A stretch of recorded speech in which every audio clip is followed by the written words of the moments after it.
ஒரு வீடியோ பாத்தீங்களா, அங்க ஒரு மாணவர்கள் எல்லாம் சேர்ந்து ஒரு ஆசிரியரை அடிக்கிறாங்க. அப்படி அந்த ஆசிரியர் என்ன தப்பு பண்ணிருக்கானா, திருநெல்வேலி மாவட்டத்துல இருக்க சேரன் மகாதேவின்ற இடத்துல ஒரு பொறியியல் கல்லூரி இருக்கு. அந்த கல்லூரியில 3ஆம் ஆண்டு படிக்கக்கூடிய மாணவ மாணவிகளை கேரளாக்கு ட்ரிப் மாதிரி கூட்டு போறாங்க.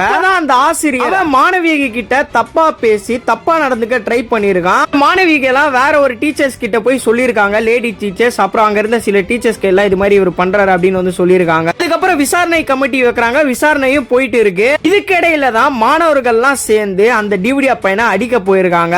பசங்க பண்ணது பாத்தீங்கன்னா ஒரு நல்ல விஷயம் தான். ஆனா இந்த பசங்க மேல கேஸ் போட்டிருக்காங்க. ஒரு சார் தான் கிட்ட படிக்கக்கூடிய மாணவிக கிட்டே தப்பா நடந்துக்க ட்ரை பண்ணிருக்கான். அவன் மேல எந்த வழக்கும் போடல. ஆனா மாணவர்கள் இவரை அடிக்க வந்திருக்காங்க. சம்பந்தமே இல்லாம மாணவர்கள் மேல கேஸ் போட்டிருக்காங்க. என்ன பொறுத்த வரைக்கும் அந்த மாணவர்கள் பண்ணதுதான் கரெக்ட்.